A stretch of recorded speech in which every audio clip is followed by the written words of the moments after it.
my pleasure to have you, Raquel, are coming for the first time, and Ashok, it's your first time here as well. But we did have a very nice conversation a few weeks back, and it's my honor and my privilege to have you all here.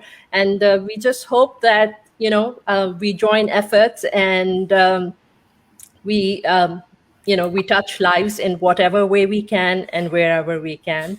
So Nancy, how about I give you the screen and let you give the stage to you, and let the world be your oyster, and you share your message and your reason for being here and your story. Absolutely. Thank you. So thank you again for having me back, and thank you to everyone in the audience for being here. My name is Nancy Barrows. Saima and I first started talking, and we were talking about how real conversations need to happen and people can be inspired by one another. And I shared with her my story. As she said earlier, my story is a little bit hard to receive and process, so take it in however you need to. But I was sexually abused by my grandfather till I was 16 years old, at which time it went into the court system. And so this secret that I had been, guarding as if my life depended on it, because that's how it felt, was now out there. It was just sort of unleashed. A bridge version is I pretty quickly developed an eating disorder and was anorexic for years. And through all of that, I confronted my grandfather when I was 20 years old, which was the precipitating event to one of many major depressive episodes. I am a mastery coach, and I work with people to find their true voice and how do they then bring it to the world. I am also the host, creator, and producer of Connected Human Conversations. It's a live show, and it airs Sundays at 5 o'clock. And that's one of those places where I'm engaging in these hard conversations and inviting people to be in with us. And my relationship to everyone here, Raquel is my best friend of 28 years. We met in college. And one of the things that I was hoping to do is, yes, keep talking about the topic of sexual abuse, let people be uncomfortable to get more comfortable, but to be able to represent more than just my journey, my experience in it.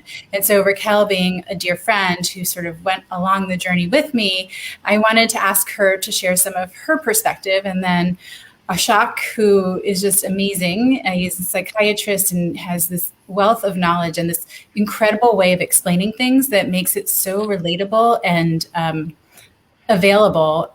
And he's here to sort of bring us all together, right? Here are the stories. Now what? And what can we do? What can we do moving forward? So I think I took up more than my time introducing myself, but that's me in a nutshell.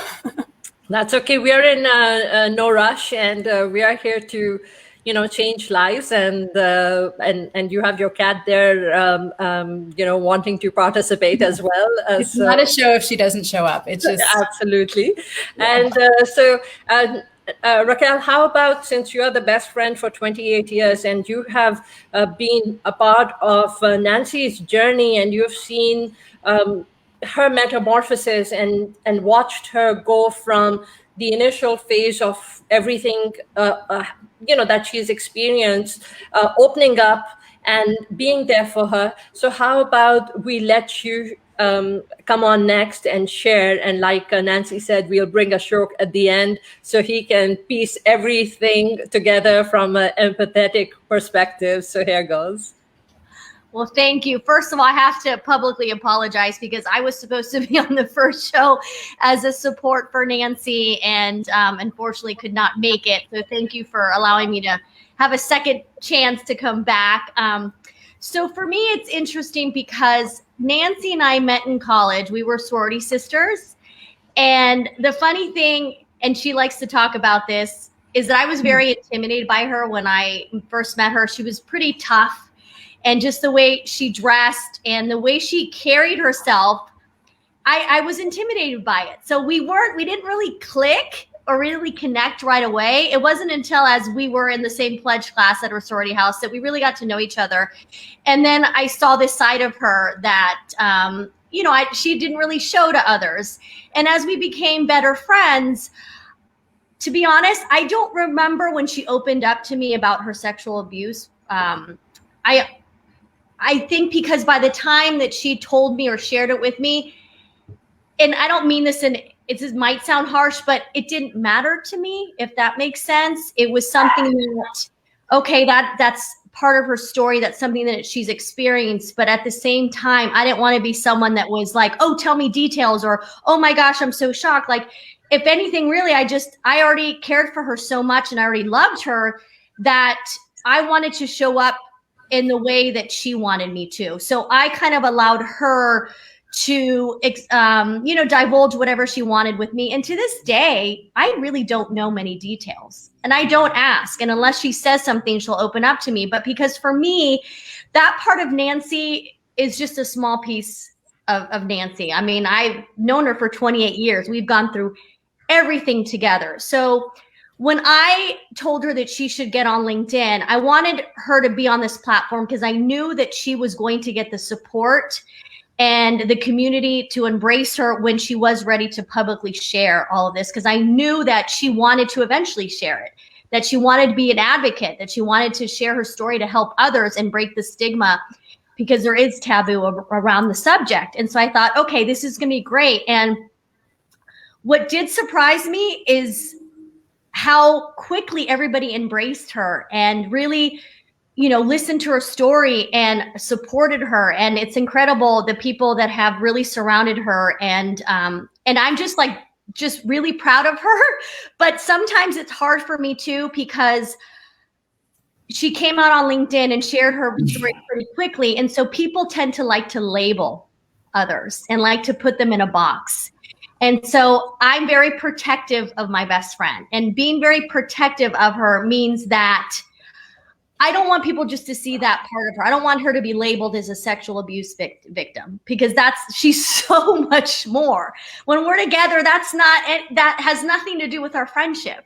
Like, they're just the way she's one of the most generous human beings I've ever met. She's like the unconditional love that she has. I mean, we joke around how different we are. We are very different. I don't like to share my feelings. I don't like to share my emotions. I'm not affectionate. She's like that. So there are moments where I can't handle it.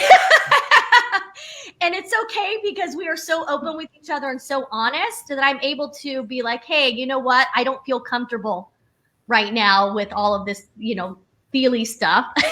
And she respects it.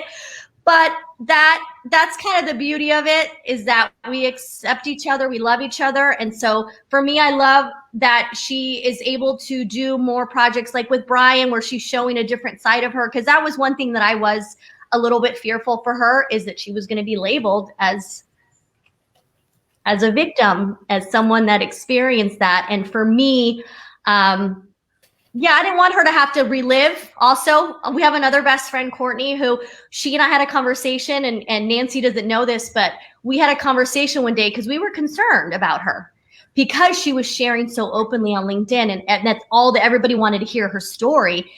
It was tough for us, because we thought we saw her withdraw a little bit. We saw her kind of get in that space.